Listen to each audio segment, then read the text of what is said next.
চলুন একবার ফ্রিজটা খুলে দেখুন তো কী কী সবজি আছে। যা সবজি আছে সেই সাধারণ সবজি দিয়ে কিন্তু একটা অসাধারণ আজকে একটা নিরামিষ রেসিপি আমরা বানাবো।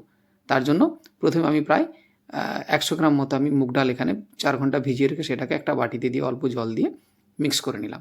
মিক্স করে রেখে দিলাম। একটা মিক্সিং বোল নিলাম। তার মধ্যে আমি কিছুটা বাঁধাকপির কুচি, কিছুটা গাজর গ্রেট করে দিলাম, তার সঙ্গে ক্যাপসিকাম, ধনেপাতা কুচি এবং কাঁচা লঙ্কা কুচি দিলাম।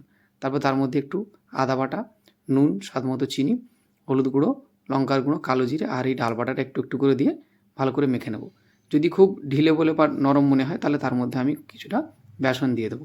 3-4 চামচ মতো বেসন দিয়ে এটাকে ভালো করে মেখে আমি আলাদা করে রেখে দেবো। তারপর কড়াইতে তেল গরম করে এগুলোকে আমি পাতলা পাতলা করে দিয়ে বেশ ভালো করে মিডিয়াম সাইজের ভেজে নেব। এগুলো কিন্তু মিডিয়াম আঁচে ধীরে ধীরে ভাজবেন যাতে করে ভেতর পর্যন্ত ভালোভাবে ভাজা হয়। এবার একটা আমি মশলা করব। একটা মিক্সির মধ্যে আমি কাঁচা লঙ্কা, একটু আদা, একটা টমেটো, একটু জিরে আর কয়েকটা এর মধ্যে আমি কাজু দিয়ে এটাকে পেস্ট করে নিলাম। তারপর কড়াইতে আমি তেল দিয়ে তার মধ্যে একটু হিং, জিরে, শুকনো লঙ্কা আর গরম মশলা ফোড়ন দিয়ে তার মধ্যে আমি মশলাটা তুলে দিলাম। দিয়ে এর মধ্যে একে একে আমি হলুদ গুঁড়ো, কাশ্মীরি লঙ্কার গুঁড়ো, নুন এবং চিনি স্বাদ মতো দিয়ে ভালো করে মশলাটা কষিয়ে নিলাম।